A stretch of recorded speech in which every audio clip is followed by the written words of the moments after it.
Break के बाद रुक करेंगे मध्य प्रदेश बुलेटिन की ओर, जिसमें बात होगी अशोकनगर की, जहां अत्यधिक विद्युत बिल से परेशान हुआ बुजुर्ग उपभोक्ता। कलेक्टर जन सुनवाई में लगाई गुहार। आगे बात करेंगे नलखेड़ा की, जहां मुख्य चौक बाजार में नगर का हाल बेहाल, गायों ने महिला को घायल किया। ऐसी तमाम खबरों पर विस्तार से होगी चर्चा।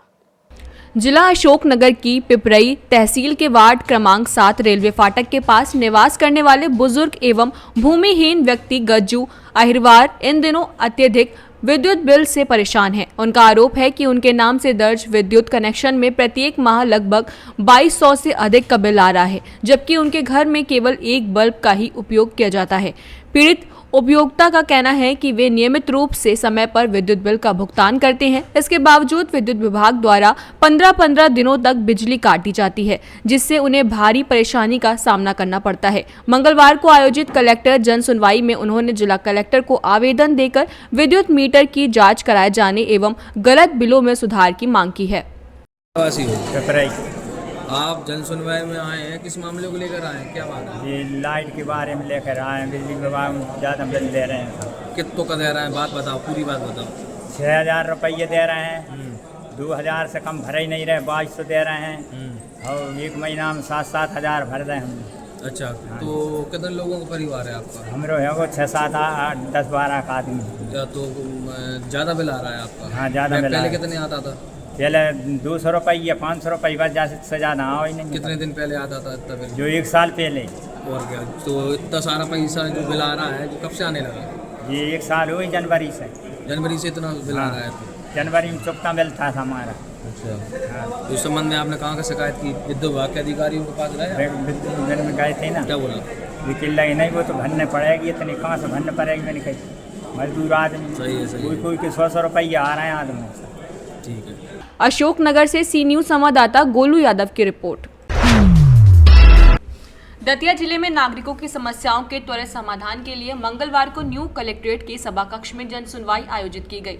इस दौरान कलेक्टर स्वप्निल वांखरी ने जिले के विभिन्न अंचलों से आए 170 से अधिक आवेदकों की समस्याओं को ध्यानपूर्वक सुना और संबंधित जानकारियों को समाधान के लिए निर्देश दिए।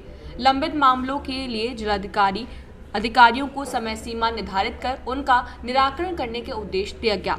जन सुनवाई में सबसे अधिक आवेदन रास्ता अवरुद्ध कराने, नाली के पानी की निकासी, वृद्धावस्था पेंशन, सीमांकन, नामांतरण, बंटवारा और खाद वितरण से संबंधित थे। कुछ आवेदकों की समस्याओं का मौके पर ही निराकरण किया गया।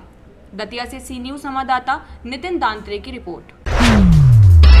प्राथमिक स्वास्थ्य केंद्र करड़ावद में डॉक्टर अंतिम सोलंकी की तैनाती के बावजूद क्षेत्र की लगभग 15,000 आबादी बेहतर स्वास्थ्य सेवाओं से वंचित है।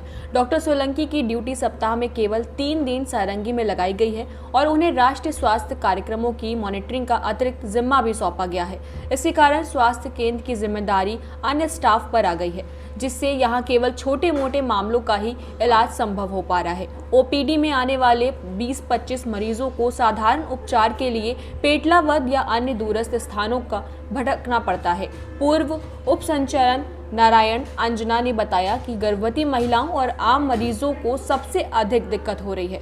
ग्राम रामगढ़ और केसरपुरा सहित आसपास के निवासियों के लिए यह स्वास्थ्य केंद्र सबसे नजदीकी अस्पताल है। ग्रामीणों ने स्वास्थ्य विभाग से तत्काल स्थायी डॉक्टरों की नियुक्ति, अस्पताल में चौकीदार की तैनाती और एक डिलीवरी पॉइंट खोलने के साथ साथ जर्जर क्वार्टर के नए निर्माण की मांग की है।